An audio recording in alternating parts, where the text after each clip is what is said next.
जी नाज़रीन, हिन वक्त असी कश्मीर में मौजूद आयूँ। कश्मीर में अटो अणलब है। अटे की खोट सबब हितां जा जेका मुनाफ़ाखोर दुकानदार आहिनि वो अटो जेको आहे फ़ी किलो 130 खां 150 रुपए ताईं विकिरो करे रहिया आहिनि, जॾहिं त वफ़ाक़ी सरकार पारां पेट्रोलियम शयुनि जा अघु वधाए करे अवाम खे ॿीणे अज़ाब विझी छॾियो। अचो त इन हवाले सां कश्मीर शहर वासियुनि सां ॻाल्हि ॿोल कयूं था त हू पंहिंजा वीचार असां सां कहिड़ी रीति वंडनि। इंतहाई वॾी महांगाई थी वई आहे। ॿिनि वेलनि लाइ माण्हू परेशान आहे। अटे जूं क़ीमतूं आसमान सां ॻाल्हाइनि पियूं।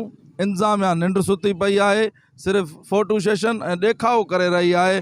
ॾिसो त मुल्क में हिन टाइम जेका महांगाई आहे मां सम्झां थो उहा उरूज ते आहे। अगरि ॾिहाड़ी जेका मज़दूर आहे उहो ॾिहाड़ी 500 रुपया मस वीचारो कमाए थो। किराने जे स्टोर ते उहो अचे थो पियो त हुनखे अटो जेको आहे 150 रुपया किलो मिले थो पियो ऐं उन सां गॾो गॾु गिह जेको आहे हल्के मां हल्की ताज़ा जेके चवंदा आहियूं उहो मां सम्झां थो उहो बि हिन टाइम 500 रुपया किलो थी वियो आहे। ऐं दालियूं उहे 350 रुपया फ़ी केजी हले थो पियो। ऐं जेके बि मतिलबु रोज़मर्रा जूं जेके बि चीज़ूं आहिनि थो पियो उहे ग़रीब आवाम जे ख़रीद करण जहिड़ियूं न आहिनि। हर शइ महंगा थी गई। कोरोना से इन वक्त कोरोना गिनती महंगाई हर शइ महंगा थी गई। शार आटा महंगा थी गई सही और 6000 7000 मिलता पे। आटा जो है बहुत महंगा हो गया है। हम मज़दूर हैं, हमारी 400 रुपये झाड़ी है, जिससे जो है ना 150 और 60 रुपये का आटा मिल रहा है।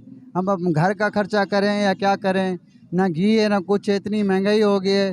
पेट्रोल भी इतना बढ़ गया है, ना किराए वसूल हो रहे हैं, मकान का किराया इधर उधर जो भी है बहुत महंगाई हो गई है। मेहरबानी आप महंगाई पे थोड़ा कंट्रोल करें। असांजी जेका हुकूमत आहे उन त महांगाई एतिरी करे छॾी आहे जो आवाम जी चेल भरी छॾी आहे।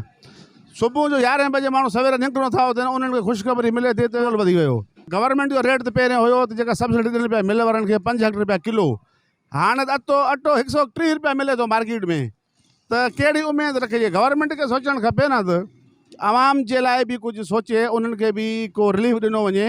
कैमरामैन टीम सां गॾु ग़ुलाम फरीद जामड़ो, KTN न्यूज़ कश्मीर।